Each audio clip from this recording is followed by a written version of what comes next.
صباح الخير. أول شي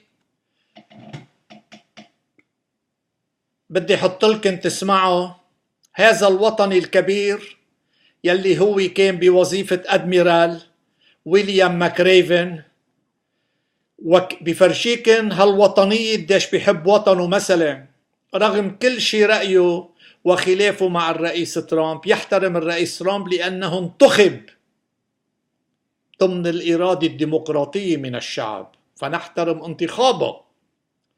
نحن لا، نحن أنظمة الرعب والإرهاب، أنظمة الظلم والقهر والدمار والقتل، أنظمة العائلة والطائفية من إيران إلى سوريا إلى حزب الله بلبنان، هن بيعينوا بلبنان مين بيكون وزير ومين بيكون رئيس مجلس ومين بيكون رئيس حكومة ومين بيكون رئيس جمهورية. وصلوا لينا حتى عينوا بترك يلي هو بشار الراعي تعيين من قبلهم. مرت الجاية في أمور بدي وضحها، ومنها كيف بهالخبص الباطنية يلي مرة حالوا فيها بحياته نبيه بري، كيف زل البترك الراعي. تسمعوها بالفيديو التاني.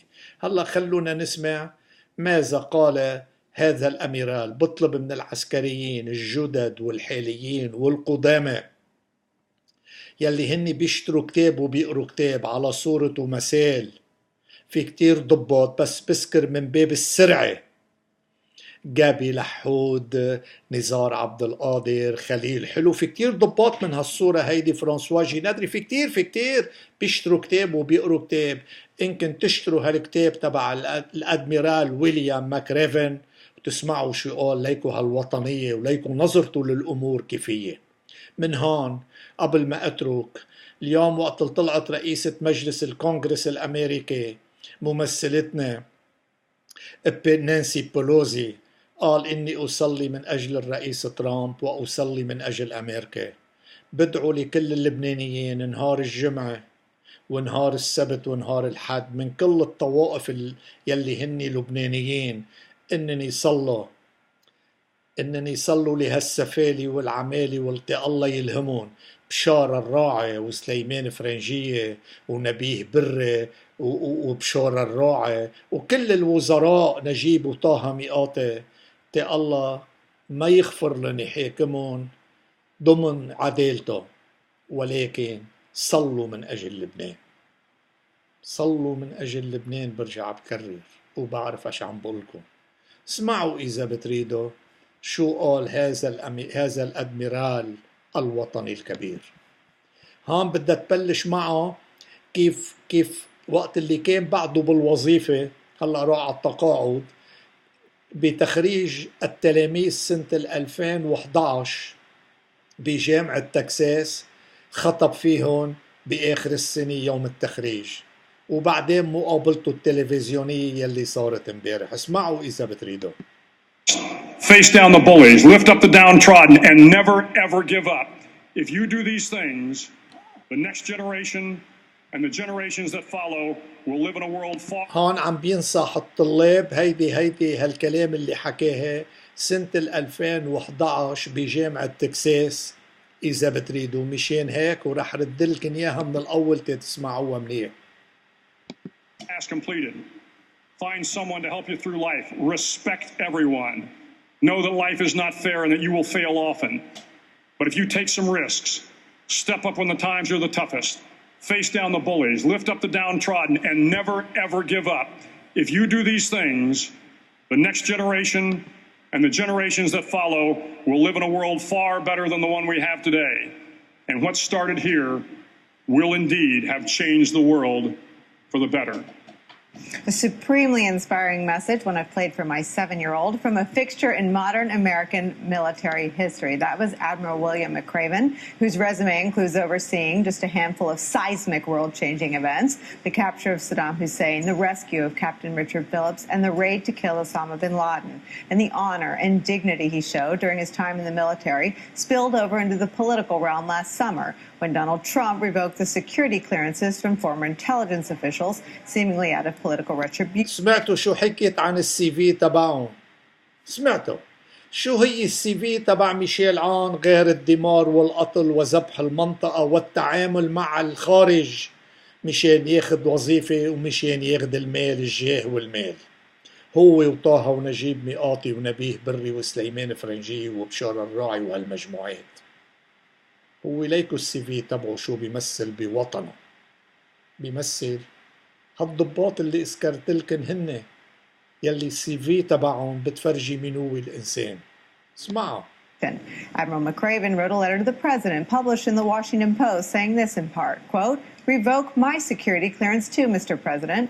Sadly and rather predictably, that op-ed struck a nerve with the president. The day after it was published, Trump said he didn't know who McRaven was, a startling statement for any president to make, but just on its face. But 3 months later, Trump circled back to the line of attack. Here's how he described McRaven. Bill McRaven, retired admiral, Navy SEAL, 37 years, former head of U.S. Special Operations. Hillary Clinton fan. Special Operations. Excuse me, Hillary Clinton fan. Who led the operations, commanded the operations that took down Saddam Hussein and that killed Osama bin Laden, says that your sentiment is the greatest threat to democracy in his lifetime. He's a Hillary Clinton backer and an Obama backer. And frankly, he's a Navy SEAL. Wouldn't it have been nice if we got Osama bin Laden a lot sooner than that? Wouldn't it have been nice? You know, think of this. Living in Pakistan, beautifully in Pakistan, in what I guess they considered a nice mansion. I don't know, I've seen nicer. I have no words. Joining us now, retired four-star U.S. Navy Admiral William McRaven. He's out today with his new book, Sea Stories, My Life in Special Operations. I want to read a little bit from this book. Stories. I had such a visceral reaction both to your speech, and I have played that video for my 7-year-old, and I think I threw a shoe at the television during that Chris Wallace interview. And good for Chris Wallace for basically saying, no, Mr. President, not a Hillary Clinton fan, an American hero. But even watching it now, it makes me sweat. What do you think? Well, look, I've said before, I hope the president does well. I want the president to do well, and I think every American should want the president to do well. As I've said before, I had the great honor of working in the Bush White House on the National Security Council staff, and of course worked for President Obama as one of his commanders. And I didn't agree with either man on a lot of issues. But at the end of the day, they were easy to follow because they were men of great integrity and great character. And I think President Trump could take a few pointers from those two presidents. Do you think anyone in the military thinks Donald Trump is easy to follow, that he has any of those attributes you just described? Well, the fact of the matter is the military is going to follow the commander-in-chief. That is their responsibility. But is it easy to follow this one? Well, it is always challenging when you recognize that you're sending men and women into harm's way. So the president's got some great advisors. The chairman of the Joint Chiefs, Joe Dunford, is one of the finest officers I've ever worked with. I've met Pat Shanahan. He seems like a good man and a capable guy. I am hoping that the president will take their advice and counsel on the tough issues that he's dealing with. Secretary Mattis resigned over policy dispute. He's the only one to do so. Are you surprised that more people haven't sort of use their resignations or use their positions to articulate differences with this president? Yeah, clearly Jim Mattis, found a point at which he couldn't continue on, and Jim is again a close friend, and I will tell you one of the finest officers, one of the finest men I've known in my lifetime. And Donald Trump called him a Democrat. And I'm not sure I know what Jim's political leanings are. What I can tell you is he is a true American hero. But I think, when you're in uniform, you have an obligation to follow the president unless the order is unlawful. So there are a lot of orders out there that I think folks in the military, regardless of which party the president's from, where the people in the military say, why are we doing this? But frankly, as long as the order is lawful and the president has the authority to do it, you are required by law to follow them, or you can resign.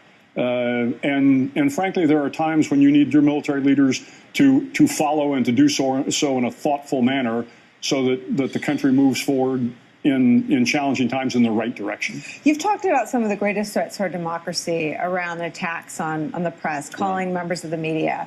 Both these gentlemen go out to Trump rallies and they stand there with a notebook as their only shield to cover the president, what he says and what he does.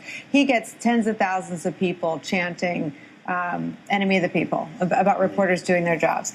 At a rally last night, they were chanting "Lock them up" about the FBI. Yeah, this is something that really does frustrate me. I gave a speech to the School of Communications at the University of Texas a couple of years ago when the president came out with his comments about the media being the enemy of the American people. And I did say at the time that I thought it was the greatest threat to democracy in my lifetime. And I stand by that comment. I mean, the fact of the matter is, all of those of us that have been in positions of authority, have been hit by the media. I mean, I've been raked over the coals by the media many times. But I will tell you, without the media, without freedom of expression, without, freedom of speech, we would not be the democracy we are. And to say that the press is the enemy of the American, Al-Qaeda is the enemy of the American people. The Nazis were the enemy of the American people. The press and the freedom of the press is absolutely essential. So I do get frustrated when the president attacks the press and the FBI and kind of questions our intelligence communities. Having said that, he is the president of the United States, and I think we have an obligation as civil servants to follow him until the orders are unlawful. Well, a friend, you and I know his identity. We'll protect it for the purposes of the press. A former senior U.S. government official said you should be president, that the country would rally around you. Any chance? No, I am firmly planted in Austin. There was a man who ran for president from Austin once. Yeah, there was. I mean, I guess you never say never, but the fact of the matter is I absolutely have no plans to run for president. Now, if the administration changes and somebody's interested in my support in a policy world, I might consider that, but I have no plans to run for president. Let me unpack that just a teeny bit. You have no plans, but if someone, your story, and I read your last book, and I want to read a little bit from this one because I think you're setting up some hope for people like me. You write in this new book, most of all, I learned that for all his faults, man is worthy of this world. For every reckless belligerent who seeks war, there are thoughtful, wise men and women who strive for peace. For all the unbridled hatred that abounds, there's an even greater amount of unconditional love. Man's passion far exceeds his greed. His caring is greater than his brutality. His courage outshines his cowardice, and his sense of hope always prevails. That is the salve to our gaping political wound. Yeah, I think that was just my assessment of 37 years in the military and traveling around the world. It is easy to lose hope. You see kind of what's happening in D.C. today, and you wonder whether or not we have a bright future. And I continue to tell folks I am probably the biggest fan of the millennials you'll ever meet. Mm-hmm. And we talk about the entitled, the pampered, the soft millennials, and I'm quick to say then you never saw them in a firefight in Afghanistan. And having traveled around the world, and seen the worst of mankind.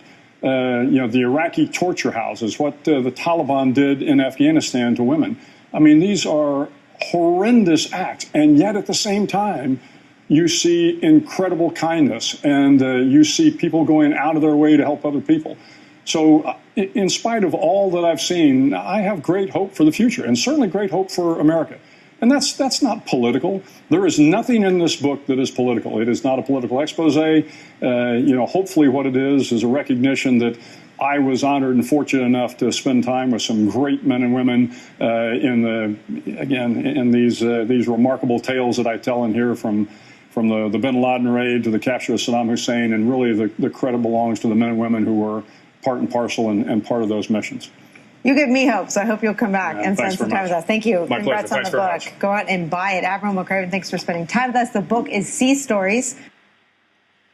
إذا بتريدوا سمعتوا شو حكي هالوطنية اللي عنده.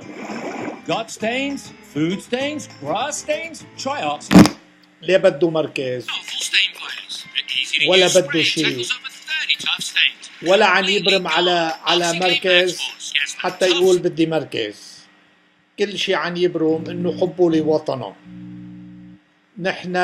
نحن بكل اخلاص مجلس النواب يلي هو السلطة التشريعية ورئاسة الجمهورية ورئاسة الحكومة هن أرض لبنانية محتلة من قبل الأنظمة الإرهابية المجرمة يلي موجودة بإيران وبسوريا وبحزب الله بلبنان. اللبنانيين من كل الطوائف صلوا لوطن كل لبنان. أنا عم قلكن صلوا. تاني شغلة، إن شاء الله الفيديو التاني رح اشرح لكم كيف نبيه بري بهالخبص الباطنية تبعه ووصل حاله، كيف زل البترك الراعي يلي بالحقيقة محتل بتركي الآن من قبل الأنظمة الإرهابية في إيران وفي سوريا وفي حزب الله، هن محتلين بتركيا. أسفي على أمة فقدت راعيها. الراعي اللي بيرعى بتركي مات. هذا الصحيح وهذا الكلام الصحيح. كلكن سمعته، حتى هلأ ملوحق الوطنيين السياديين ما بيكفي انه بده يلغي سيدة الجبل، ممنوع الاجتماعات، يلغي الوطنية ويضربه. وقت اللي احدى الوطنيين السياديين الكبار يلي بيفتخر لبنان بهالرجالات سمع من رويتر يمكن او من شيء انه توفي البطرك الصغير، قال توفي البطرك الصغير، تاري اسا ما كان مات، غلطت رويتر او فرانس نيوز. بيطلع رأسا بشور الراعي، شو هالسيفي، بيطلع من اوتيل ديو وبيقول اللي بيحبوا البطرك الصغير ما في لزوم يقولوا عنه مات. عم بيلحق السياديين والوطنيين تيذبحن كل واحد ورا التاني. من هون بقول للموارنة، إذا كنتوا أنتوا السياديين ما بدكن توقفوا كلكم متحدين، بدكن تبلشوا ببيتكم، بدكن تبلشوا تنظفوا بالبيت. كسروان بدك تطردي ميشيل عون وعائلته من كسروان أو منك كسروان. بدكن تفرجوا هالخوني إنه ما إلن حق يقعدوا بأوطاننا وبمناطقنا.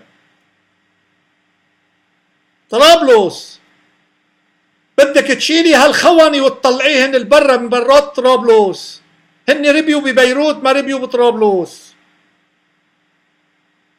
هذا اللي بدكن تعملوه، وإلا السياديين بين سفالة هالوساخة تبع ميشيل عون وبين الوساخة اللي موجودة بتركي شو منتظرين؟